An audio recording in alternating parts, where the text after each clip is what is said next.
ating sarsyado at luto na po. Ngayon, ano ko na po, lalagyan na natin ng ng isang log. Ayan. Para mas maganda na po, pakuloy natin masyado. Tapos, lagyan natin yung binaking kong itlog na isa. Patayin po natin yung apoy para hindi po masyado maluto yung itlog. Mas masarap pag ganyan po.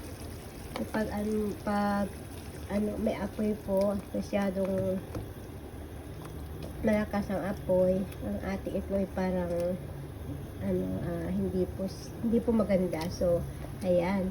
So, ganito po ang talagang sarsyado. Ayan. Ang ating sarsyado. Napakasarap po. Ayan. At lutong-luto na siya ang aming gabihan. Ayan, sarsyado. Napakasarap po. Yummy. So, yan lang po ating lutuin. Mamaya na po, magluto lang po ako. Magigisa pa ako ng broccoli.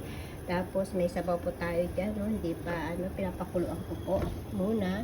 May, nilagay ko na po itong red dish, tapos scallops, tapos may cuttlefish po doon. Yung dry na pusit, pinakuluan ko na po yung, yung pork bone. So, ito po talaga gusto ng mga bata. Yan. Maraming salamat.